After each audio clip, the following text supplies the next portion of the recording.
सर्वेभ्यो नमः। देववाणी संस्कृतं यूट्यूब चलदृश्यं प्रति भवतां भवतीनां च हार्दं स्वागतम्। मित्रों, पारिभाषिकाः कक्षा संख्या 31तमी 31वीं कक्षा को आज पढ़ें। अभी तक हमने आपको 30 कक्षाओं में 34 परिभाषाएं पढ़ा दी हैं। गत कक्षा में मैंने आपको मात्र एक परिभाषा पढ़ाई थी, यस्मिन् विधिस्तदा दावल ग्रहणी। ठीक है, यही पढ़ाई थी। आइएगा अब आगे की परिभाषा पढ़ते हैं। और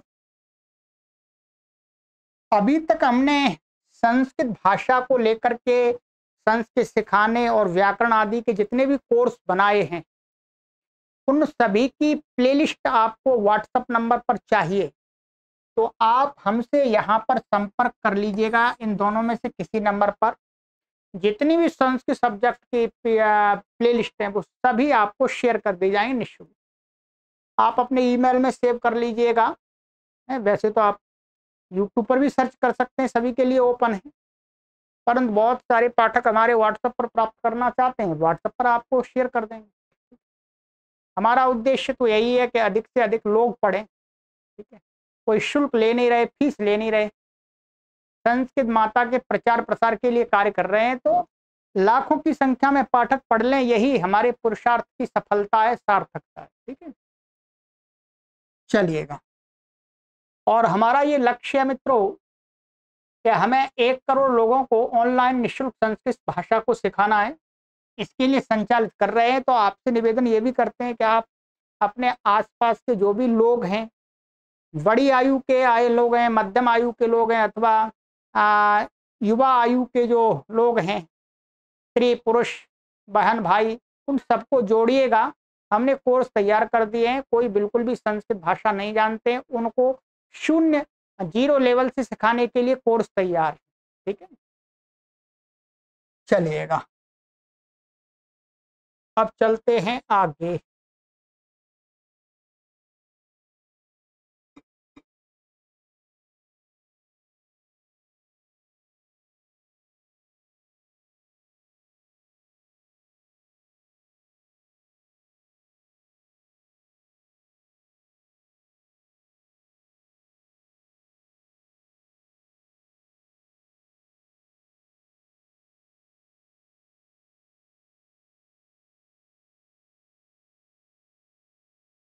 ये थी हमारी 34वीं परिभाषा, यस्मिन् विधिस्तदा दावल ग्रहणे। ठीक है,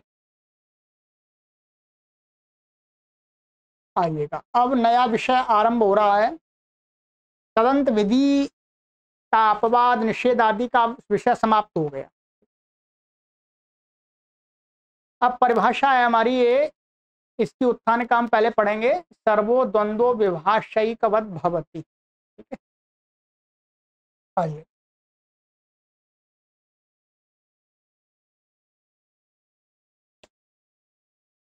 तेष्या पुनर्वस्वोर नक्षत्र द्वंद्वे बहुवचनस्य द्विवचनं नित्यम् इत्यनेन तेष्य पुनर्वस्वोर द्वंद्व समासे बहुवचनस्य द्विवचनं विधीयते। तत्रान्तरेणापि बहुवचन ग्रहणं तेष्या इति इत्येकः पुनर्वसु इति च द्वाविति कृत्वा त्रित्वोपलब्धिवशात् स्वतः एव बहुवचनस्य द्विवचनं भविष्यति। किमर्थं बहुवचन ग्रहणम्। यहाँ गुरुजी कह रहे हैं कि तिष्य पुनर्वसु, ये तिष्य पुनर्वसु और नक्षत्र द्वंद्वे बहुवचन से द्विवचनम नित्यम, अष्टाध्यायी के प्रथम अध्याय के द्वितीय पाद का सूत्र है। एकवद भाव द्विवचन करने वाला है ये। ठीक है, तो नित्यम इत्यनेन, इस सूत्र से क्या होता है, तेष्य पुनर्वसु और द्वंद्व समास। जब तेष्य और पुनर्वसु का द्वंद्व समास होता है, द्वंद्व का अर्थ है इतर इतर योग द्वंद्व, ध्यान रखेंगे। तो द्वंद्व समास होने पर क्या है, बहुवचन से द्विवचनम विधीयते। क्या है, नित्य ही जो बहुवचन, क्योंकि पुनर्वसु दो हैं और तिष्य एक है तो तीन हो जाते हैं। तीन होने से क्या हो रहा था, इसको नित्य बहुवचनांत प्राप्त था, तो द्विवचन का विधान कर रहे हैं। ठीक है, विधीयते द्विवचनम तत्र अंतरेणापि बहुवचनम ग्रहणम, बहुवचन ग्रहणम कहते हैं इस सूत्र में यहाँ पर बहुवचन से ना पढ़े तो भी तो कहते हैं द्विवचन, जो ऐसा कर दे सूत्र, तिष्य पुनर्वस्वर नक्षत्र द्वंद्व द्विवचनम नित्यम, तो बहुवचन से पढ़ने की आवश्यकता नहीं, उसके बिना ही काम चल जाए। तो कहते हैं क्यों, क्योंकि तत्र अंतरेणापि बहुवचन ग्रहणम, तिष्य एक, तिष्य जो नक्षत्र है वो एक है, पुनर्वसु इति च द्वा इति, पुनर्वसु दो हैं। कृत्वा माने ऐसा करके, ऐसा विचार करके, कहते हैं त्रित्वोपलब्धि वशात, त्रित्व माने तीन की उपलब्धि हो रही है। ये हो गया एक, दो हो गए, तीन हो गए अपने आप ही, और जब तीन हो गए तो बहुवचन ही है अपने आप। भाई तीन है तो तीन का मतलब बहुवचन ही है। तो त्रित्वोपलब्धि वशात, त्रित्वा माने तीन होने की उपलब्धि से, त्वल प्रत्यय, ठीक है, तो त्रित्व की प्राप्ति होने के कारण से स्वतः अपने आप ही एवं ही बहुवचन द्विवचनम भविष्यति, बहुवचन का द्विवचन जो हो जाएगा यहाँ पर। किमर्थम बहुवचन ग्रहणम, बहुवचन का ग्रहण क्यों किया है, ये शंका उठा रहे हैं। ठीक है, एवं मन्यते, इस प्रकार से मानते हैं कि तेष्य पुनर्वस्वर द्वंद्व यदा कदाचित एक वचनम भवेत तदा द्विवचनम मा भूत, बहुवचन से द्विवचनम यथा स्यादिति। एवं मन्यते, ऐसा विचार किया जाता है, यहाँ पर किया जाता है कि तेष्य और पुनर्वसु का जब द्वंद्व होता है तो कभी कभी इसको एक वचन भी प्राप्त होता है। क्या है, एक वचन भी, द्वंद्व इतरेतर योग द्वंद्व, समार नहीं, समार में तो द्वंद्व एक वचन ही होता है हमेशा। इतरेतर योग द्वंद्व होने पर भी महर्षि पाणिनि देख रहे हैं कि तेष्य और पुनर्वसु को कहीं पर एक वचनांत भी देखा जाता है, उनका द्वंद्व। तो जब एक वचनांत जो होता है उसको द्विवचन नहीं करना, जब बहुवचन होता है उसके स्थान में द्विवचन करना है। तो वही कहते हैं यदा कदाचित, जब कभी एक वचनम भवेत तदा द्विवचनम मा भूत, द्विवचन तब नहीं हो, जब बहुवचन की प्राप्ति हो तब द्विवचनम यथासात, तब द्विवचन होवे। तस्मात् अनेनैव बहुवचन ग्रहणेन निःसृता भवत्येषा ज्ञापक सिद्धा परिभाषा। तस्मात् इसलिए, अनेनैव बहुवचन ग्रहणेन, इस सूत्र में बहुवचन, इस बहुवचन के ग्रहण के द्वारा ही निःसृता, ये निकली परिभाषा है, ऐसा माने ये ज्ञापक सिद्धा परिभाषा, ये ज्ञापक सिद्ध परिभाषा निकली है कि क्या, सर्वो द्वंद्व विभाषैकवद् भवति, सभी द्वंद्व, द्वंद्व से यहाँ पर लेना है आपको इतरेतर योग, सभी इतरेतर योग द्वंद्व होते हैं वो विकल्प करके एक वद होते हैं, माने एक वचन भी होता है। द्वंद्व, इतरेतर योग द्वंद्व में समास क्या हो, क्या नियम होता है कि जितनी संख्या को कहते हैं उसके हिसाब से वचन आता है। तो अब इतरेतर में द्वंद्व में विकल्प से एक वद कर दिया। समाहार द्वंद्व, एक समाहार द्वंद्व भी है। समाहार द्वंद्व में तो हमेशा एक वचन ही होता, नपुंसक लिंग ही होता, तो वहां तो एक वचन विभाषा करने की आवश्यकता का मतलब पहले से ही है। इतरेतर योग द्वंद्व में एक वचन प्राप्त नहीं होता है, कभी भी एक वचन प्राप्त नहीं होता है, तो वहां पर कर रहे हैं कहीं कहीं एक वचन भी देखा जाता है इतरेतर योग द्वंद्व में, तो उसी को विभाषा कहा है। अब आइएगा, अब परिभाषा का अर्थ गुरुजी बताते हैं।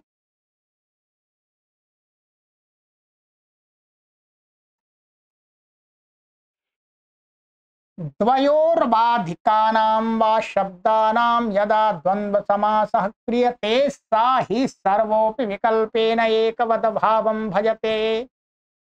क्या कहते हैं? द्वयोर्वाधिकानां वा, दो अथवा दो से अधिक शब्दों का जब द्वंद्व समास होता है, क्रियते किया जाता है, स वह सभी द्वंद्व इतरेत्तर सभी द्वंद्व इतरेत्तर विकल्प से एक वद भावम भजते, मन उनमें एक वचन भी दिखाई देता है। भजते माने दिखाई देता है, ऐसा मानेंगे।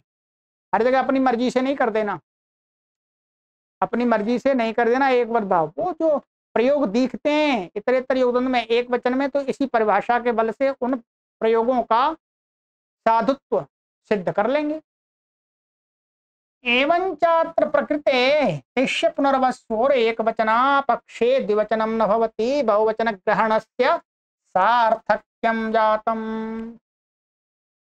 एवं चात्र, और यहाँ पर इस प्रकार से क्या है, प्रकृति माने इस प्रकृति प्रसंग में शिष्य और पुनर्वसु का एक वचन के पक्ष में, माने इसको एक वचन भी प्राप्त हो रहा है। एक वचन भी अर्थात तिष्य पुनर्वसु, द्वंद्व करने के बाद भी एक वचन तिष्य पुनर्वसु। अब इसको द्विवचन नहीं होगा, तिष्य पुनर्वसवः, ठीक है। तो बसवा प्राप्त ही नहीं होगा। क्यों?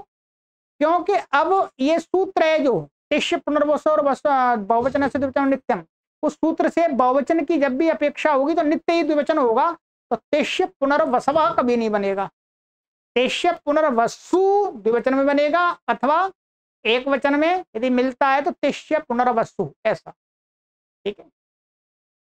तो कोई ये परिवार तो द्विवचनम न भवति बहुवचन ग्रहणस्य सार्थक्यम जातम। अब उस सूत्र में बहुवचन का ग्रहण सार्थक हो गया, अर्थात बहुवचन की विवक्षा होगी तब तो उसको द्विवचन ही नित्य करना है, और जब एक वचन की विवक्षा तो एक वचन ही रहेगा।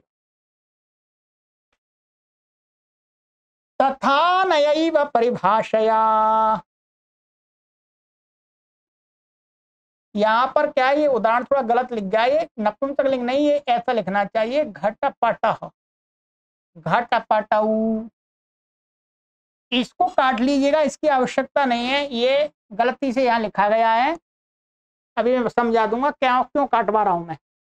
इत्यादिषु एक वचनम सिद्धम भवति, कहते हैं तथा तथा, और उसी प्रकार से इस परिभाषा के द्वारा घटपटः घटपटऊ, घट और पट का जब हम इतरेत्तर योग द्वंद्व करते हैं तो संख्या के अनुरूप द्विवचन की प्राप्ति होती है। घट और पट, एक घट है एक पट है, ठीक है। अनेक घट होंगे अनेक पट होंगे तो बहुवचनी प्राप्ति हो जाएगी, वो अलग बात है। यहाँ पे एक घट और एक पट को कहना चाह रहे हैं, तो द्विवचन प्राप्त हो इतरेत्तर योग द्वंद्व में। और जब इस परिभाषा ने कर दिया, इसको एक वचन भी हो सकता है। क्या है? एक वचन, घटपटः, पटम नहीं होगा, घटपटः, क्योंकि है इतरेत्तर योग द्वंद्व। इतरेत्तर योग द्वंद्व में क्या है, परवलिंग होता है, अर्थात इसके समान, इस पट शब्द पुल्लिंग है तो उसके समान इसका लिंग होगा, ठीक है। तो घटपटा भी सही है, घटपटाऊ भी ठीक है। घटपटम ये वास्तव में कहाँ बनेगा, जब समाहार करेंगे तब बनेगा। घटम च पटम, घटश्च पटश्च घटपटम, समाहार गड़ा और चटाई समूह रूप में देखेंगे तो क्या हो, समाहार द्वंद्व होगा। समाहार द्वंद्व में तो अपने आप ही नपुंसकलिंग और एक वचन की प्राप्ति है। समाहार द्वंद्व का उदाहरण तो इस परिभाषा का विषय बनेगा ही नहीं, ध्यान रखेंगे। इसलिए यहाँ पर घटपटा पुल्लिंग रख करके एक वचन इसमें दिखाना प्रयोजन है इस परिभाषा के बल से, ठीक है। तो इसलिए यहाँ पर मैंने पढ़ते समय भी हमने लिख लिया है कि पुल्लिंग उदाहरण से ज्यादा पुल्लिंग उदाहरण से पुल्लिंग उदाहरण होना चाहिए, नपुंसकलिंग गलत है। वो बाद में सही करा लिया था, ठीक है। ये कभी दोबारा प्रिंटिंग हुई होगी तो उसमें करेक्शन कर लिया होगा। बाकी जो मेरे पास में जो पुस्तक हमने जो पढ़ी थी इसका फर्स्ट एडिशन था, प्रथम संस्करण। तो प्रथम संस्करण में कुछ इस प्रकार की वो रह जाते हैं, स्वाभाविक है। तो क्या है, घटपटः घटपटौ, ये हो गया।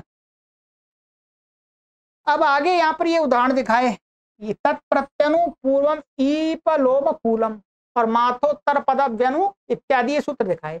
इत्यादि शो एक वचन, इनमें जो एक वचन दिख रहा है, वस्तुतः हमने आपको अष्टाध्यायी भाष्य प्रथमावृत्ति पढ़ाया, तो इसमें ये वास्तव में क्या है, समाहार, इसमें समाहार मान के पद पर हमने समास किया है।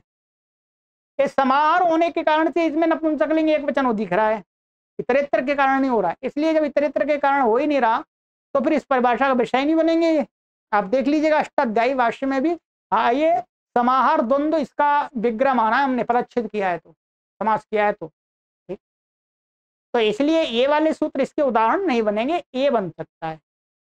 इसको महर्षि पाणिनि ने भी अपने सूत्र के द्वारा संकेत किया है कि इतरेतर योग द्वंद्व समास में भी एक वचन होता है। उसके लिए मैंने यहाँ पर, आप साइड में आपके पास पीडीएफ होगी तो मैंने सूत्र लिखा हुआ है, सूत्र ऊ कालो ध्रस्व दीर्घ प्लुतः, ये तिरछा लिखा हुआ है,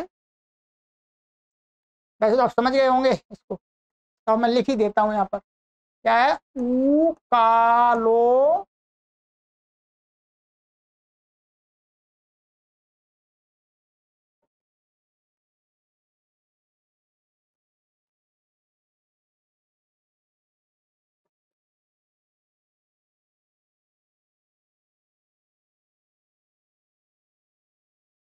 ठीक है। यहाँ पर क्या है, ह्रस्व दीर्घ प्लुत, इन तीनों का समास हुआ है, द्वंद्व समास हुआ है। यहाँ पर एक वचन दिख रहा है आपको, इसका मतलब महर्षि पाणिनि जी देख रहे हैं कि इस इतरेतर योग द्वंद्व जो भी होता है उसको कहीं कहीं पुल्लिंग में वो एक वचन भी होता है, या एक वचन बहुवचन होना चाहिए। दीर्घ तीन शब्द हैं, ह्रस्व दीर्घ प्लुत, ये तो ह्रस्व नहीं है, ह्रस्व ही है, संधि से हो रहा है, ठीक है। तो यहाँ पर स्पष्ट संकेत है। चलिएगा, तो उसको यहाँ जो मैंने हटाया है और जो करेक्शन कराया है उसको करेक्शन कर लीजिएगा आप। अपने विद्यार्थियों को पढ़ाते समय आपको इसी प्रकार से पढ़ाना है, ठीक है, मैंने आपको समझा दिया। समाहार द्वंद्वे तो सर्वत्रैक वचनम एव भवति। अब देखो गुरुजी ने अपने आप ही लिखा दिया कि समाहार द्वंद्व में तो अपने आप ही एक वचन हो जाता है सब जगह, तो ये परिभाषा समाहार द्वंद्व का विषय ही नहीं बनेगी। तो नहीं बनेगी तो यहाँ पर भी नहीं लगेगी, यहाँ पर भी नहीं लगेगी, यहाँ पर भी नहीं लगेगी, ठीक है। इयं तु परिभाषा इतरेतर योग द्वंद्व समासे एव प्रवर्तते। अब लिखा है बिल्कुल गुरुजी ने, देखिए ये परिभाषा तो इतरेतर योग द्वंद्व समास में ही लगती है, कार्य करती है, प्रवृत्त होती है। तस्मात् अस्या उदाहरणान्यपि सर्वाणि इतरेतर योग द्वंद्वस्य प्रदत्तानीति। अब देखिए गुरुजी ने लिखा अपने आप ही, तस्मात् इसलिए इस परिभाषा के जितने भी उदाहरण हैं सभी वो क्या इतरेतर योग द्वंद्व के दिए, तो ये भी इतरेतर योग द्वंद्व का ही होना चाहिए। नपुंसक तो का पट शब्द पुल्लिंग है, पट शब्द वास्तव में पटह, पटम नहीं है, पटह है। तो अपने आप ये स्पष्ट हो गया, बाकी ये एक्स्ट्रा लिखा हुआ है उसको हटा लीजिए। तो परिभाषा सरल है। अब ये निकल के आ गया, कहीं पर भी हमें यदि इतरेतर योग द्वंद्व समास में एक वचन भी दिखता है तो वो साधु है, इष्ट है, ठीक है, इष्ट प्रयोग है, वो अनिष्ट प्रयोग नहीं। चलिएगा, ये हो गई छोटी सी परिभाषा थी। आइएगा छोटी छोटी परिभाषाएं, अब आगे एक परिभाषा और आ रही है, कहते हैं व्यत्ययो बहुलम 3:185 इत्यनेन ही स्यादीनां विकरणानां छंदसि व्यत्ययः क्रियते। व्यत्यय बहुलम से क्या होता है, जो स्या आदि विकरण हैं, स्या हो गया, सिच हो गया, इत्यादि इत्यादि, तास हो गया, इन विकरणों का छंद में मन वेद विषय में व्यत्यय होता है, अर्थात कहीं कुछ होना चाहिए तो उसके बदले दूसरा विकरण दिखता है। अथच षष्ठी युक्त छंदसी व इति षष्ठी युक्ता प्रतिशब्दो वेदे विकल्पे नहीं घी संज्ञको भवति। ये क्या है, अथच और बता रहे षष्ठी युक्त छंदसी, ये प्रथम अध्याय के चौथे पाद में घी संज्ञा के प्रकरण में। तो कहते हैं षष्ठी से युक्त छंद में जो षष्ठी युक्त पति शब्द होता है, षष्ठी व्यक्ति से युक्त, उसको वेद में विकल्प करके घी संज्ञक माना है। क्या है? घी संज्ञक। अनयोरुभयोरपि सूत्रयो भाष्यकृता क्रमशः बहुलम इति वा इति च विभज्य तत्र चोभयत्रापि छंदसी इति अनुवर्त्य साधिता एषा वाचने की परिभाषा।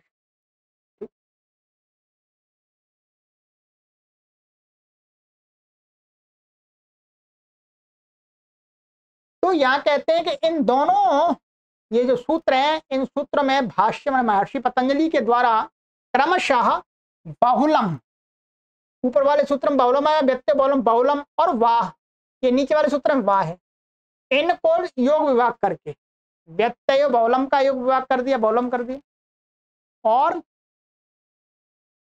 षष्ठी युक्त छंदसी वाह को अलग कर दिया, तोड़ करके उभयत्रापि दोनों में छंदसी की अनुवृत्ति ले ली, छंदसी का अनुवर्तन कर लिया, छंदसी व्यक्ता बहुलम है, छंदसी वा। तो ये अनुवर्तन करके ये साधिता ऐसा वाचन की परिभाषा, मैंने इस परिभाषा को वहां वार्तिक रूप में बताया है कि ये परिभाषा जो कार्य करती है वो हम यहाँ पर योग विभाग करके कर लेते हैं, महर्षि पतंजलि ने बता दिया, कोई इसका विशेष वो नहीं है, ठीक है। वाच छंदसी सर्वे विधयो भवंती, अर्थात वही है, छंद में सभी विधियां विकल्प करके होती हैं, सभी विधियां कहती हैं छंद में जो भी वेद विषय में जो भी कुछ शब्द हैं वो साधु हैं, शप की जगह यदि शप आ गया तो भी साधु है, शप के स्थान में तास आ गया तो भी साधु है। तो सभी विधियां विकल्प से होती हैं, माने जहाँ जो प्राप्त है यहाँ विकल्प का अर्थ ये नहीं दो प्रयोग बनेंगे, ये नहीं, जो प्राप्त है उसके स्थान में अन्य कुछ दिख रहा है तो वो साधु है। ये महावाश के 9वें सूत्र पर दिया, उसी पर षष्ठी युक्त छंदसी। वेदे ही सर्वाणि कार्याणि विकल्पेन भवन्ति, वेद में सभी कार्य विकल्प से होते हैं। अब देखिए, यथा दक्षिणायाम इति प्राप्ति, ये सप्तमी में दक्षिणायाम प्राप्त होता है, दक्षिणा शब्द से कहते हैं प्राप्त दक्षिणाया इति प्रयोगे जाता। अब इसमें क्या कर दिया, सप्तमी में तो आम आना चाहिए था, या इनमें षष्ठी का प्रयोग कर दिया, माने षष्ठी माने सप्तमी के अर्थ में यहाँ पर गी के स्थान में यहाँ पर ngस ले आए, ये दिखाना चाह रहे हैं, क्या ले आए, ngस। तो अब दक्षिणाया का अर्थ है दक्षिणायाम, दक्षिण में, दक्षिणा में ऐसा कह सकते हैं, ठीक है। तो ये हो गया, इसी प्रकार से और भी है, ये सरल परिभाषा है। बस बात छंदसी सर्वे विधयो भवन्ति, वेद विषय में सभी विधियां, सभी कार्य, सभी जो भी कार्य आदेश आदि सब विकल्प से अर्थात यथादृष्ट हुआ करते। चलिएगा, ये दो परिभाषाएं हो गई। अब चलते हैं आगे की परिभाषा, ये तो सरल थी, ये भी सरल ही है, कोई ऐसी परेशानी नहीं है।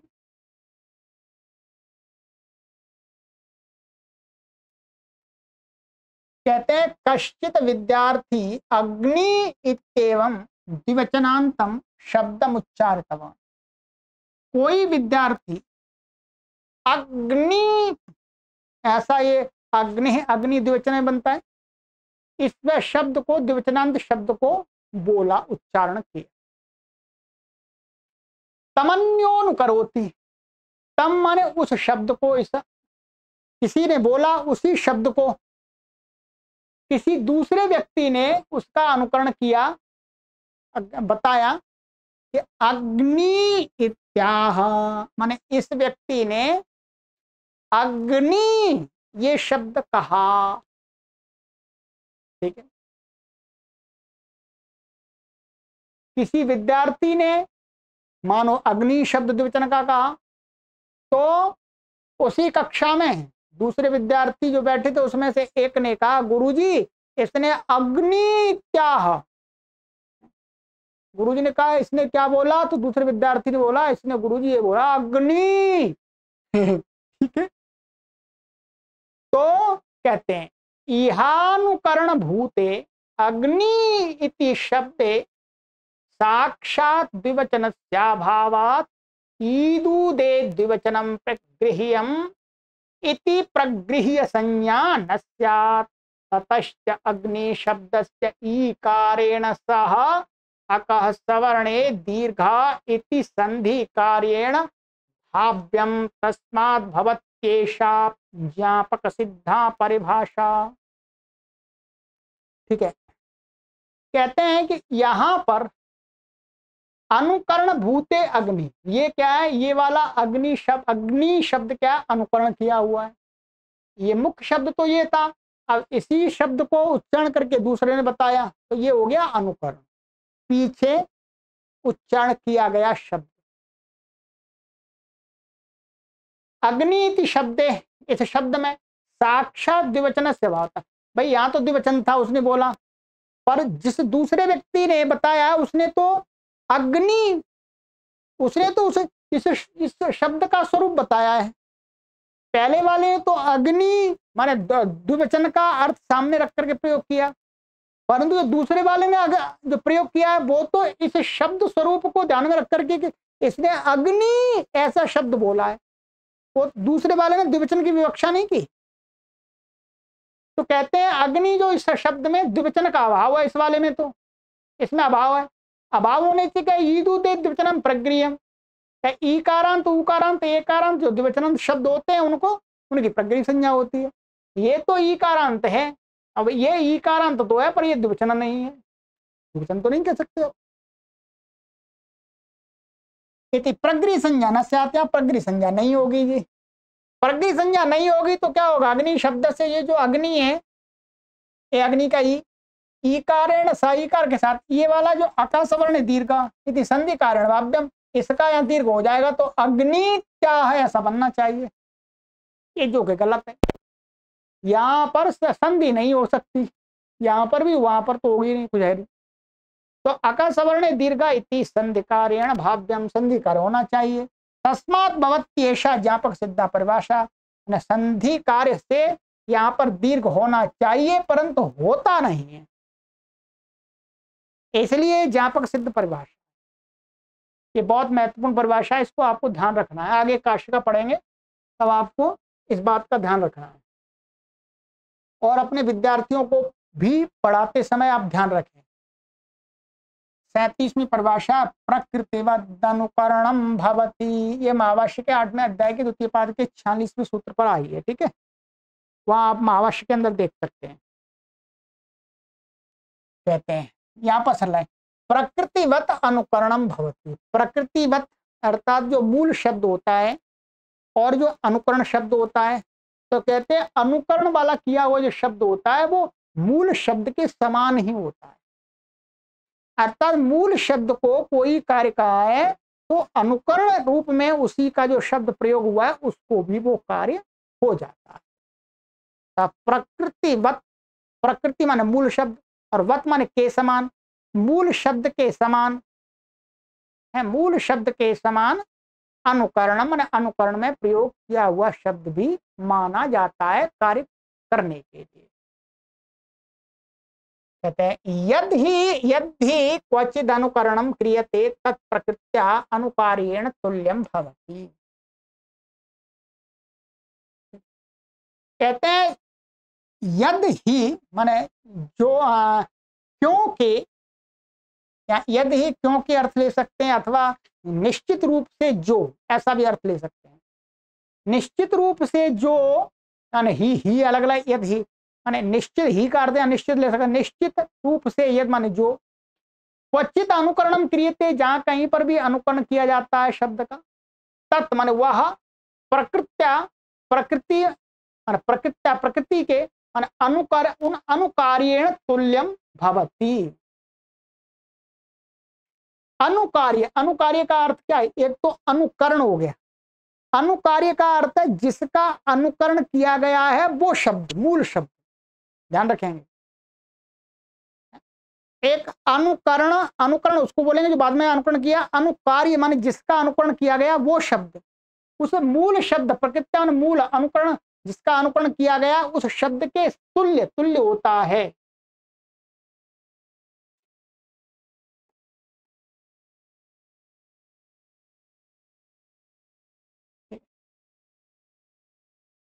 तदनेन अग्नि इत्यनुकरण भूतस्य प्रकृतेर द्विवचनान्तत्वात् प्रगृह्य संज्ञायाम जातायाम संधिर न भवति। कहते हैं तद अनेन, उस प्रकार से क्या इससे अग्नि ये है इस अनुकरण भूत जो शब्द दूसरा वाला उसको प्रकृति में प्रकृति का द्विवचनांत तत्व, प्रकृति का अनुकरण द्विवचनांत का किया तो ये भी द्विवचनांत माना जाएगा। द्विवचनांतत्वात् प्रगृह्य संज्ञायाम जातायाम, प्रगृह्य संज्ञा इसकी हो जाएगी अब प्रक्रिया। तो संधिर न भवति, फिर क्या है प्रक्रिया अचिनित्यम से प्रकृति भाव हो जाता है। अन्य च भाष्ये अशक्तिजानुकरणार्थ इति लृकारोपदेशस्य अक्षर समाम्नाये प्रत्याहार पाठे पठनस्य प्रयोजनम मुक्तम। अब ये थोड़ा सा विस्तार में जा रहे हैं। ये जो बात आपको मुझे इस परिभाषा की बात थी वो तो समझ में आ गई। अब ये भाष्य की बात समझाएंगे, वैसे समझ में आनी चाहिए, सरल है, ठीक है। फिर भी यदि नहीं आती है जी आपको तो कोई चिंता की बात नहीं है, मैं पहले ही आपको बता देता हूँ। आप ऐसा मन में ना विचार करें कि अरे परिभाषा, परिभाषा तो आपको समझ में आ गई है। अभी ज्ञापक और बता देंगे आपको, ठीक है। कहते हैं अन्य च, और दूसरी जगह भाष्य में क्या है, ये है अशक्तिजानुकरणार्थ। ये वहां पर वाक्य कहा है, मतलब एक रूप से वार्तिक रूप में कहा है। इति लृकारोपदेशस्य अक्षर समाम्नाय, माने लृकार का, लृकार उपदेश जो अक्षर समाम्नाय में माने प्रत्याहार में किया है, प्रत्याहार सूत्रों में। तो महर्षि पाणिनि ने उस प्रत्याहार पाठ में लृकार का जो उपदेश किया है, रोलरी पठनस्य उपदेश पठनम प्रयोजनम उक्तम, माने प्रयोजन कहा है। अशक्तिजानुकरणार्थ, ये लृकार का वहां पर और कोई प्रयोजन नहीं है, केवल यही प्रयोजन है कि अशक्तिजानुकरणार्थ। खोलेंगे इसको, क्योंकि लृ का तो कहीं वैसे सामान्य भाषा में तो प्रयोग होता नहीं है।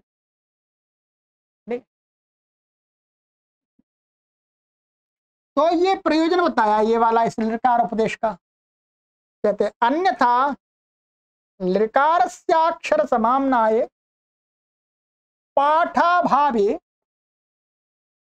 सती काचित कुमारी शक्ति वैकल्यात् ऋतक इति प्रयोक्तव्ये ऋतकः इति प्रयुङ्क्ते तम कश्चिदन्योऽनुकरोति कुमार्यऋतक इत्याह इत्यत्र यणादेशो न स्यात्।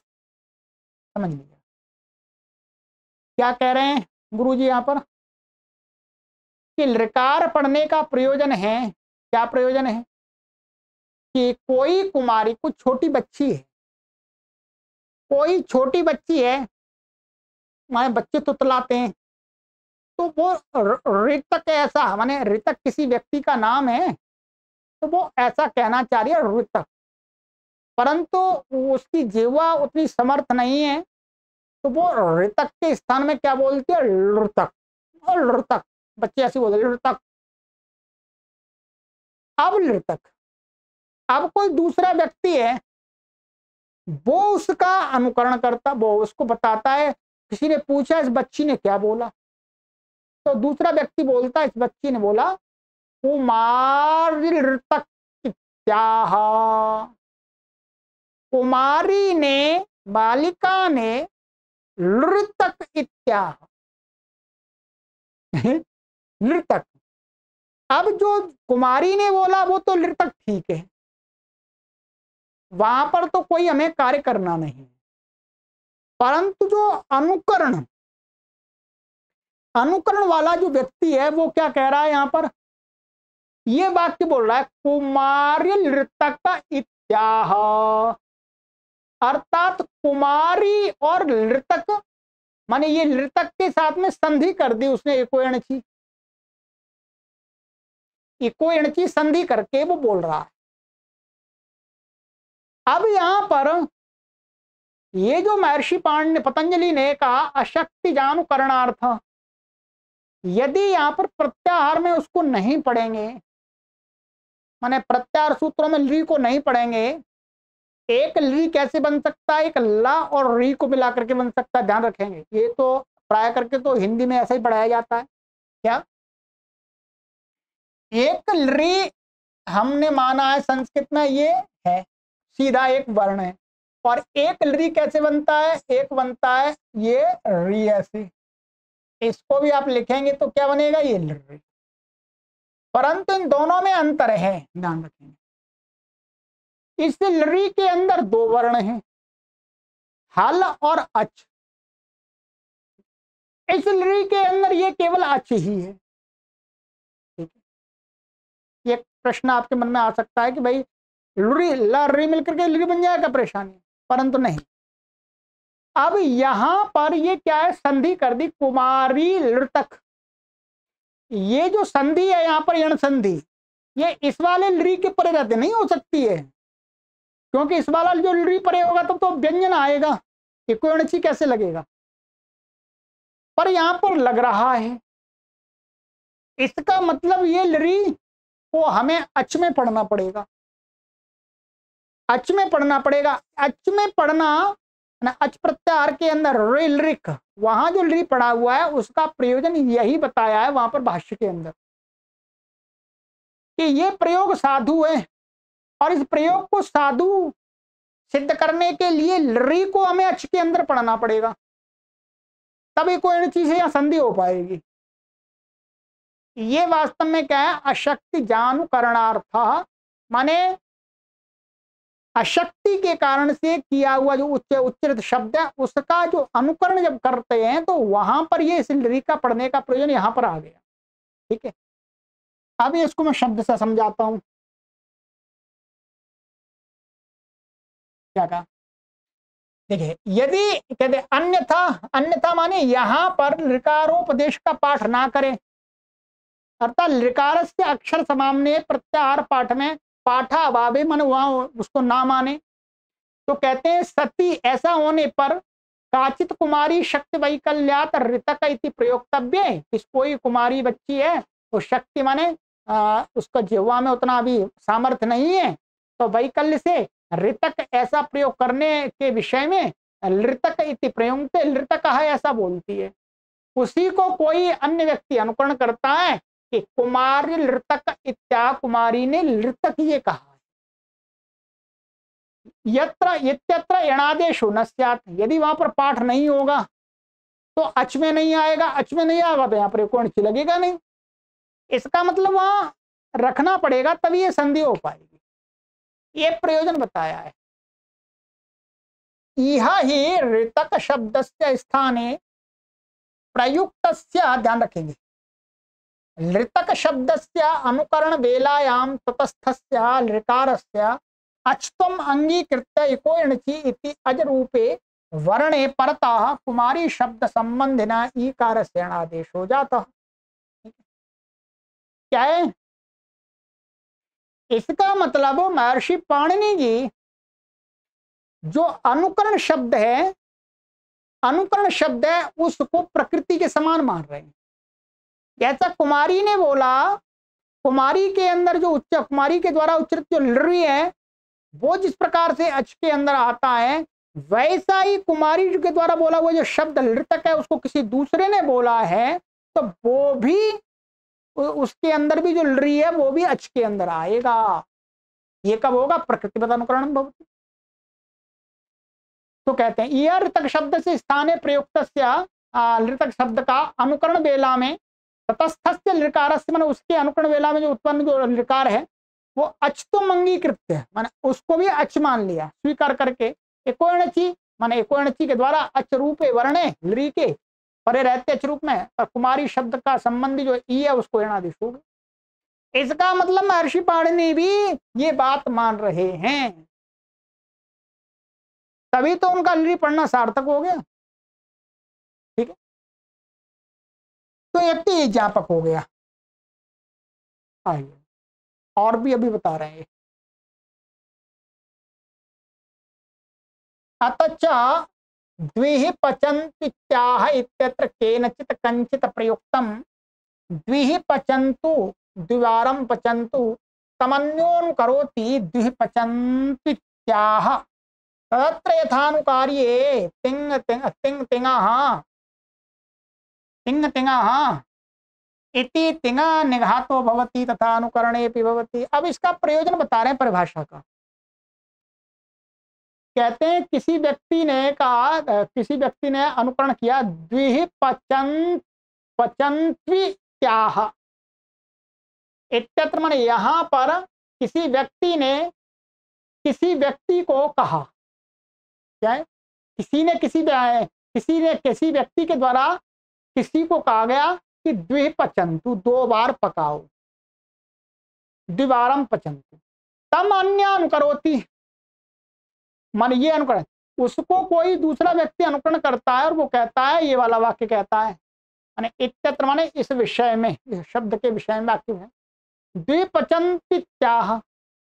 अब यहां पर ध्यान रखेंगे, यथा जिस प्रकार, यहां पर जिस प्रकार से अनुकार्य का अर्थ हो मूल, अनुकारी में क्या होता है, तिंग अतिंग, अतिंग से उत्तर तिंग को सर्वानुघात होता है, सर्वानुदात होता है, यही पढ़ाया आपको हमने कि ये क्या अतिंग है, इससे उत्तर ये तिंग को क्या हो जाएगा, सर्वानुदात हो जाएगा, तिंग तिंगा ये कहता है। अब किसी ने अनुकरण किया, अनुकरण में भी हमें यही स्वर लगाना है, यहाँ पर इसको भी सर्वानुदात करना है तिंग को। ये कब होगा, जब जैसे ये तिंग है वैसे ही अनुकरण किया हुआ ये तिंग माना जाए। तो ये हमारे पास परिभाषा प्रकृति अनुकरण भवति, माने ये अनुकरण प्रकृति के समान, जैसे तिंग ये भी तिंग है तो ये भी तिंग है, माने तिंग इति तिंग निघातो भवति तथा अनुकरणेपि भवति, अनुकरण में भी तिंग का सर्वानुदात हो जाता है। ठीक है, ये हो गया, इसमें और कुछ नहीं विशेष, ये प्रयोजन हो गया। अब थोड़ी सी ये बात वैसी उठा रहे हैं, ठीक है, चलिएगा मैं समझाने का प्रयास करता हूं। ठीक है, परिभाषा तो पूरी कंप्लीट हो गई एक प्रकार से, ये मान लिया, फिर भी कहते हैं अर्थवा धातुर प्रत्यय इत्यत्र अधातुरिति पर्युदास प्रतिषेधेन धातु भिन्नस्यार्थवतः शब्द रूपस्य प्रातिपदिक संज्ञा विधीयते।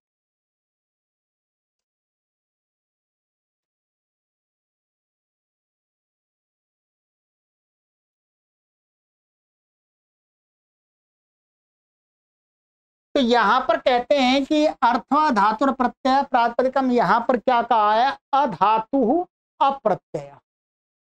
अभी अप्रत्यय को थोड़ा हम छोड़ देते हैं, अधातु लेते हैं, क्योंकि यहां पर जो प्रयोजन दिखा रहा है वो धातु को लेकर दिखाना है। अधातु, इसमें परिदास प्रतिषेध माना गया। परिदास का अर्थ क्या होता है, तद भिन्न तत्सदृश। ठीक है, ये पहले भी आ चुका है, माने अधातु का अर्थ होगा कि धातु नहीं होनी चाहिए, धातु से भिन्न होना चाहिए, जैसे कि धातु संज्ञा नहीं हो। कहने का तात्पर्य है धातु संज्ञा माने जिसकी धातु संज्ञा नहीं उसको प्रातिपदिक संज्ञा होती है। तो पर्युदास का प्रतिषेध किया, प्रसज्य का नहीं किया। ठीक है, प्रसज्य यानी माना पर्युदास माना है। पर्युदास मानने से क्या कहा, धातु भिन्नस्य, धातु से भिन्न, अर्थवता शब्द रूप माने जो अर्थवान शब्द हैं उनकी प्रातिपदिक संज्ञा का विधान किया जाता है, प्रातिपदिक संज्ञा की जाती है। ठीक है, जब इसमें प्रसज्य या प्रसज्य नहीं भी माना, प्रसज्य मानेंगे तो क्या होगा, माने अर्थवान धातु की, माने ऐसा करेंगे, अर्थवान शब्द प्रातिपदिक संज्ञा को होता है, धातु की प्रातिपदिक संज्ञा नहीं होती है, तो धातु को निषेध किया जाएगा मुख्य रूप से। यहां पर धातु से निषेध नहीं किया, धातु से भिन्न नहीं, किस अर्थ में आ रहा, भिन्न अर्थ में। धातु जिसका नाम नहीं उससे भिन्न जो अर्थवान शब्द हैं उनकी क्या होती है, प्रातिपदिक संज्ञा। ये पर्युदास यहां पर प्रतिषेध माना गया है। तत्र प्रकृतिवद अनुकरणम इति प्रकृत परिभाषयानुकरण भूतानां शिव प्रभृतीनां धातूनां प्रातिपदिक संज्ञायां कर्तव्यायां अधातुरिति प्रतिषेधः प्रसज्येत चेत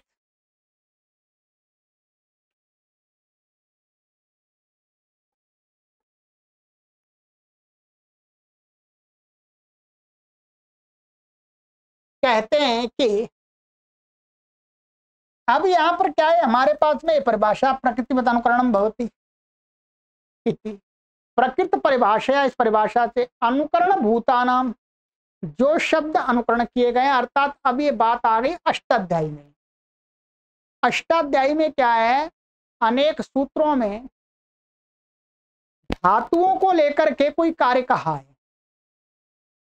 वैसे धातुएं तो मूल धातु कहां पर है, धातु पाठ के अंदर है। मूल धातु कहां पर, धातु पाठ के अंदर। परंतु उन्हीं धातु का अनुकरण करके सूत्रों में क्या कहा है, कार्य कहा है। तो अष्टाध्यायी के अंदर अथवा उणादि सूत्रों के अंदर जो धातुओं का प्रयोग किया गया है वो मूल धातु नहीं है, वो तो अनुकरण है उसकी। वो जो धातु पाठ की धातुओं का अनुकरण किया है, ठीक है। तो अनुकरण भूतानाम क्षिप प्रभृति नाम धातु नाम प्राथमिक संज्ञा कर्तव्य है। अब क्या होगा, जो अष्टाध्यायी के सूत्रों में धातु लेकर के उससे क्या लगाई है, विभक्ति लगाई है। जैसे माने क्षियो दीर्घात सूत्र हैं, अनेक जगह आया है? आप अष्टाध्यायी में अभी ये सूत्र बता देंगे अभी, चलिए। क्योंकि तो उसमें धातु का अनुकरण करके उससे क्या कर दिया, प्रत्यय विभक्ति ले आए, एक वचन द्विवचन आदि आदि, ठीक है। तो अब क्या हो रहा है, ये कहते हैं कि हमारे पास में ये परिभाषा है, ये परिभाषा है, तो जिन धातुओं का अनुकरण किया, अब उन धातुओं की जैसे ही प्रातिपदिक संज्ञा करने चलेंगे तो प्रकृतिवत अनुकरणम भवति, अर्थात जैसे मूल शब्द उन धातुओं की धातु संज्ञा, वैसे इसकी भी धातु संज्ञा हो जाएगी। अब धातु संज्ञा हो जाएगी तो जो अनुकरण वाली जो धातु है उसकी प्रातिपदिक संज्ञा नहीं हो पाएगी, क्योंकि अधातु का है यहाँ पर। चेत ऐसा कोई कहे तो कह रहे हैं क्षि प्रभृति नाम, ये क्षि धातु लिए, प्रभृति नाम आदि धातुओं की प्राथमिक संज्ञा जब करने चलेंगे तो अधातु इति प्रतिषेध प्रसज्येत, माने अधातु से प्राथमिक संज्ञा का प्रतिषेध प्राप्त होगा। यहाँ पर चेत कोई ऐसा कहे तो उसका उत्तर दे रहे हैं, उसका उत्तर यहाँ पर दे रहे हैं कि प्रकृतिवत, ध्यान रखेंगे क्या कहा है, प्रकृतिवत, प्रकृति के समान हो जाता है। ठीक है, प्रकृति के समान हो गया तो इसका मतलब ये नहीं है कि प्रकृति ही हो गया, मूल ही बन गया। वत प्रत्यय लगाते हैं तो सदृशता में लगाते हैं, अर्थात मानिएगा मैं हूं, मेरे ही समान कोई दूसरा व्यक्ति है, उसको कहता है कोई व्यक्ति कि आचार्य श्रवण जी के समान ये व्यक्ति है, तो वो आचार्य श्रवण कुमार नहीं बन जाता। मेरे समान उसके अंदर कुछ संस्कृत की योग्यता होगी, पढ़ाने आदि, उस चीज को देख करके कहा जाता है ये आचार्य श्रवण कुमार जी के समान है। परंतु ये नहीं कि मैं ही बन जाऊंगा वो, जो भी सारी कुछ गुणों को देख करके समानता दिखाई जाती है, उसके अपने जो कुछ क्वालिटी है उसको मान करके कोई कुछ कार्य होता होगा, कुछ प्रयोजन सिद्ध होता होगा तो वो भी होगा, ठीक है। और मेरे द्वारा उसको मैंने सदृशता दिखा करके कोई कार्य प्रयोजन सिद्ध होता है, वो तो दोनों होंगे। वही बात बता रहे हैं यहाँ पर गुरु जी कि प्रकृतिवत, माने इस परिभाषा के अंदर प्रकृतिवत जो शब्द पड़ा हुआ उसमें वत कर्णस्य जो वति प्रत्यय लाए, वत कर्ण का स्वाश्रयत्वात् न दोष, कि उसमें जो वत कर्ण कर दिया वो इसलिए कर दिया कि जो शब्द है उसका अपना आश्रय लेकर के जो कार्य प्राप्त है वो भी हो जाएगा। तो वही क्या है, वत कर्ण स्वाश्रयत्वात् न दोष है, ये दोष नहीं आएगा। अर्थात वत्कर्णस्य हेतदेव प्रयोजनम यत् स्वाश्रयमपि कार्यम यथा स्यात् एवंच अनुकरणाश्रयमपि कार्यम भविष्यति। अर्थात इसका अर्थ यह है कि वत्कर्ण का ये प्रयोजन होता है कि जिसके लिए हम वत्कर्ण तुल्यता दिखाते हैं तो उसके आश्रित जो भी कार्य होते हैं वो भी हो जाएंगे। ठीक है, यथा स्यात्, एवं च, इस प्रकार से अनुकरण के आश्रित कोई कार्य प्राप्त है वो भी हो जाएगा। अनुकरणं चात्र स्फुटम अधातु एव अस्ति। कहते हैं कि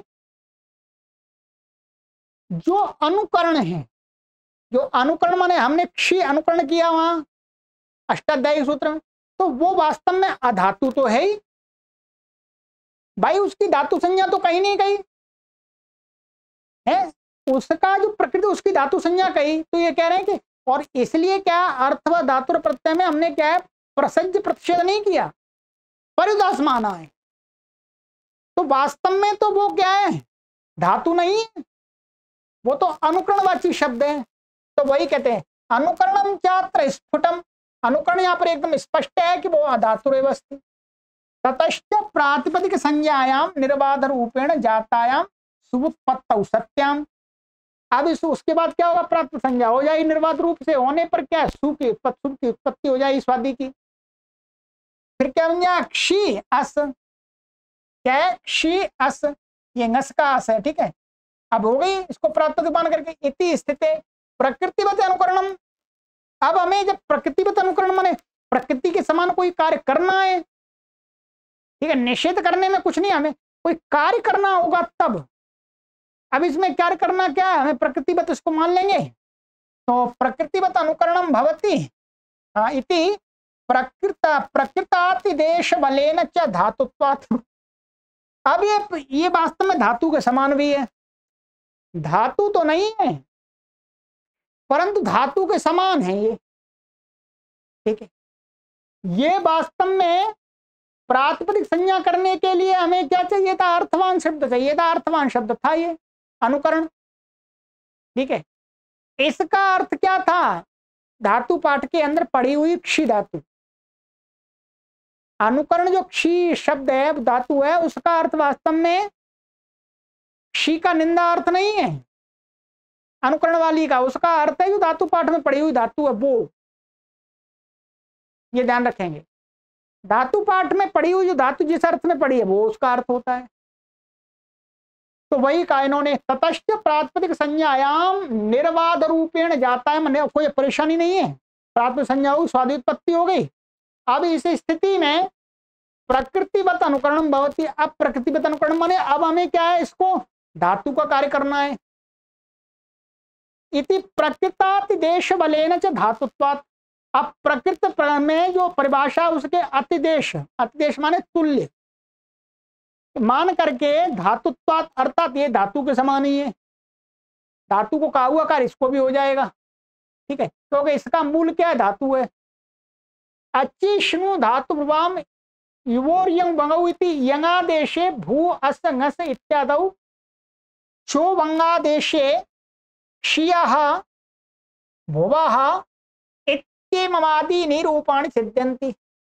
इस प्रकार से क्या हो जाएगा यहाँ पर, अब ये धातु को करता है यहाँ पर, तो इवर्णांत धातु को यंग हो जाएगा और उवर्णांत भू करेंगे, भू घसलाएंगे तो क्या हो जाएगा यहाँ पर उवंग आदेश हो जाएगा। तो क्षियः भुवा ये रूप तैयार हो जाते हैं। ये जैसे अष्टाध्यायी में भुवः आदि करके प्रयोग हुआ है, क्षियो दीर्घात आदि प्रयोग हुआ है, तो ऐसे बन जाएगा।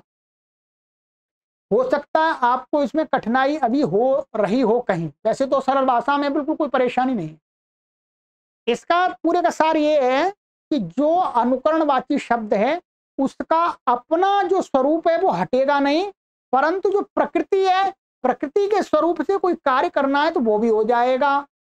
ठीक है, वत्कर्ण का ये है, मैंने जैसा कि आपको उदाहरण में समझा दिया था एक लौकिक उदाहरण देकर के, तो अब ये रूप सिद्ध हो जाते हैं। अब कहते हैं ये तो बता दिया इन्होंने। ठीक है,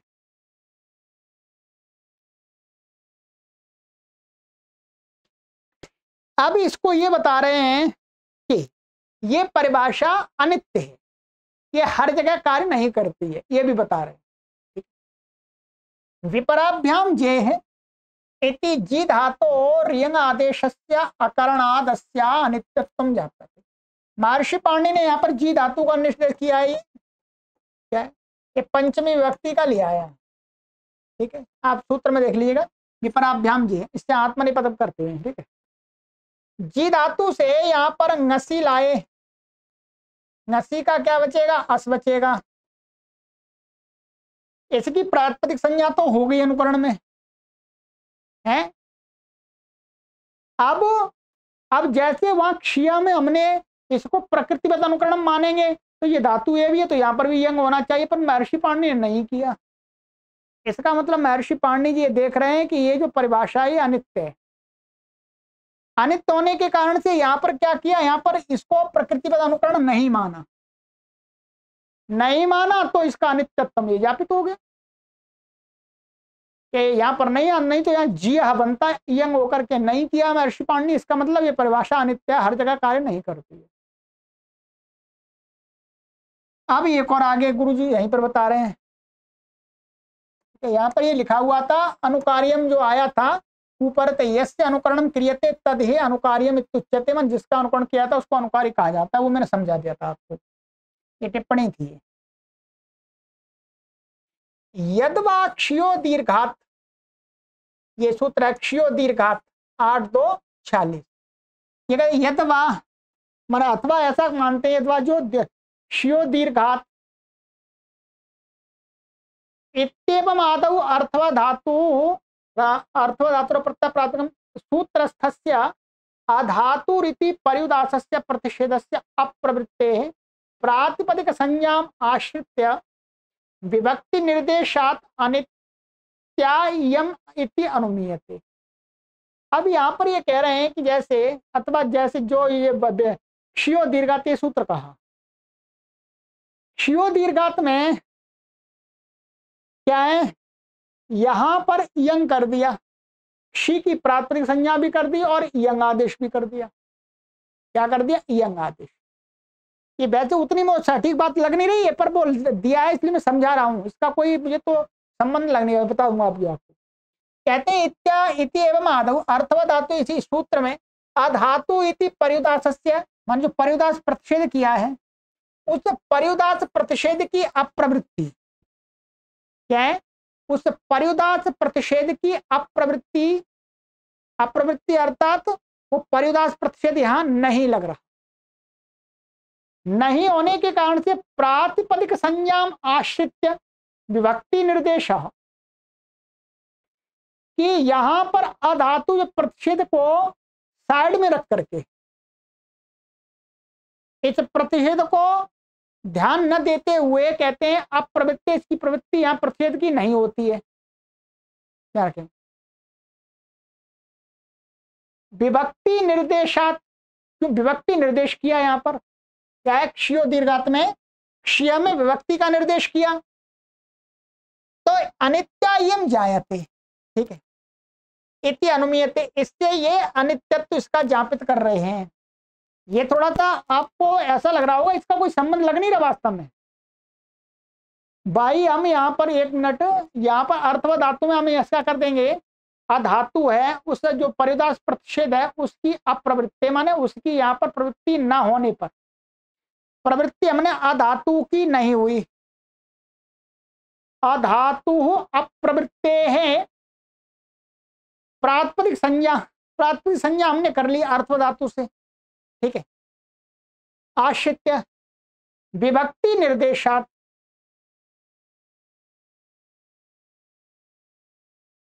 विभक्ति को, विभक्ति माने आश्रित विभक्ति का निर्देश करके अनित्यायम माना तत्रैव च धातु अनुकरणस्य धातु प्रयुक्ते यंग निर्देशो अस्या सद्भावे लिंगम।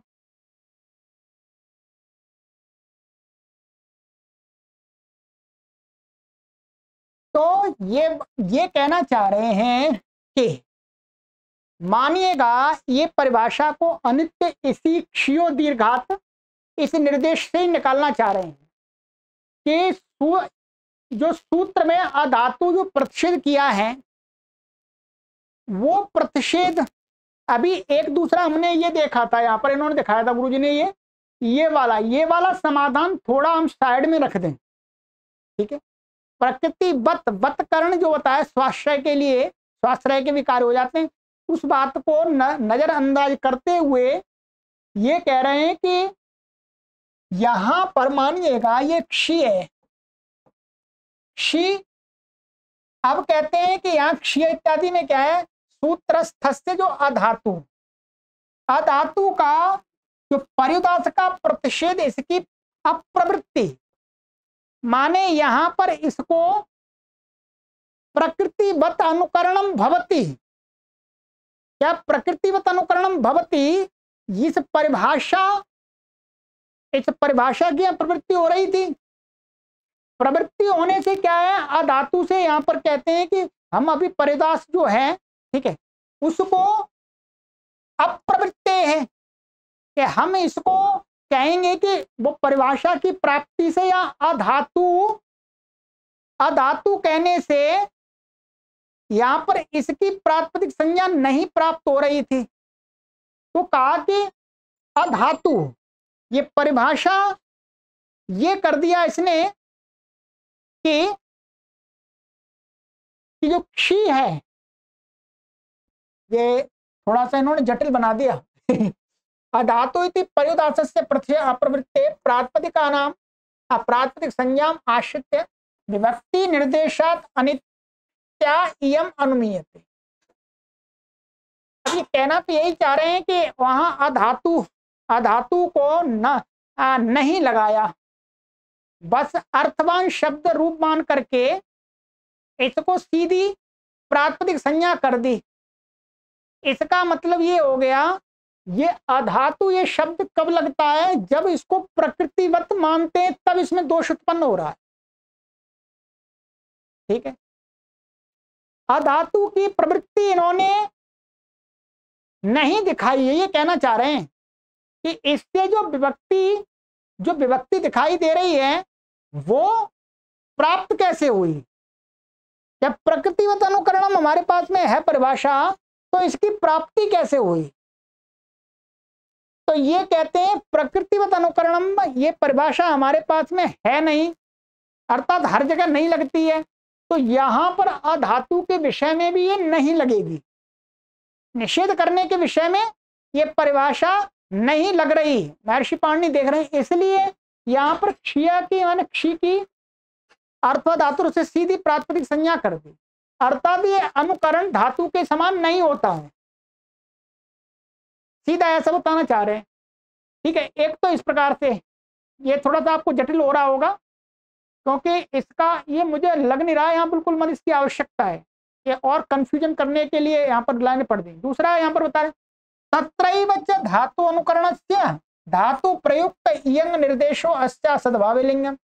और यहाँ पर जो इयंग क्षीय, जो इयंग करके ये कह रहे हैं कि इयंग करके दिखाना, ये बताता है कि ये अनुकरण धातु के समान ही होता है, प्रकृतिवत अनुकरण भवती परिभाषा का अस्तित्व है।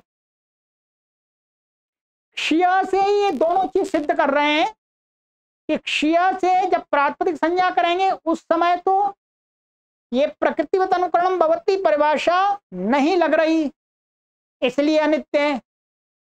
और जब इयंग का नंबर आता है चिष्णु करने का, तो प्रकृतिवत अनुकरण भवती से धातु बन जाती है, तो अर्थात ये परिभाषा है।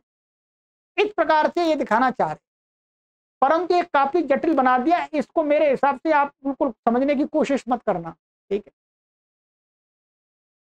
यदि ही आचार्य प्रकृतिवत अनुकरणम इति नाम अंश तरिक्ष्या इत्येतस्य स्थाने क्षे इति निरदेक्ष्यत। अब देखिए क्या कह रहे हैं, यदि आचार्य महर्षि पाणिनि को प्रकृतिवत अनुकरणम ये उसको नहीं मानते हैं आचार्य पाणिनि इस परिभाषा को, तो क्षीया इत्येतस्य स्थाने क्षेह ऐसा निर्देश करना चाहिए था। ऐसा तो बन जाता है क्षे, जैसे क्षे करना चाहिए था, परंतु यहाँ क्षीय किया है, इसका मतलब इस परिभाषा को माना गया है, प्रकृतिवत अनुकरण भवती माने इसको धातु माना गया है, ये बताना चाह रहे हैं। तो अर्थात ये परिभाषा है। अब इन्होंने इतना जटिल बना दिया। ये बात जो अनित्य वाली बात थी ये तो ठीक है, इससे सिद्ध हो गई थी जैसे ही वास्तव में सिद्ध हो गई थी, इसमें आगे कंफ्यूजन पैदा हो रहा है। ठीक है, तो इस बात को छोड़ना ही बेहतर है। ठीक है, मेरे हिसाब से। तो बाकी तो मैंने तो समझा दिया आपको। ये यही कहना चाह रहे हैं कि यहाँ पर अर्थ व धातु प्रत्यय प्रातिपदिक में जब इसकी प्रातिपदिक संज्ञा करने चलेंगे तो प्रकृतिवत अनुकरणम भवति से इसकी धातु संज्ञा प्राप्त हो रही है। धातु संज्ञा होने से क्या हो रहा है? अधातु। ठीक है, अधातु वो नहीं, वो धातु बन रही है। तो धातु बनने से क्या हो रहा था? प्रातिपदिक संज्ञा नहीं हो रही थी। इन्होंने कहा कि प्रकृतिवत अनुकरणम भवति यदि लग रही है फिर भी इससे विभक्ति आ रही है, प्रातिपदिक संज्ञा होकर प्रातिपदिक संज्ञा हो रही है, तो इसका मतलब ये परिभाषा नहीं है। प्रातिपदिक संज्ञा करने के समय इसकी ये प्रकृतिवत अनुकरणम भवति परिभाषा कार्य नहीं कर पाती है, अनित्य है। और जब इसको धातु मान करके कोई कार्य करना है, यंग आदेश करना है, तो फिर ये प्रकृतिवत अनुकरणम भवति यहाँ हो रहा है। इसमें दोनों चीज दिखा दी इन्होंने। ठीक है, तो यही है अधातु इत्य परिदासस्य प्रतिषेधस्य अप्रवृत्तेः।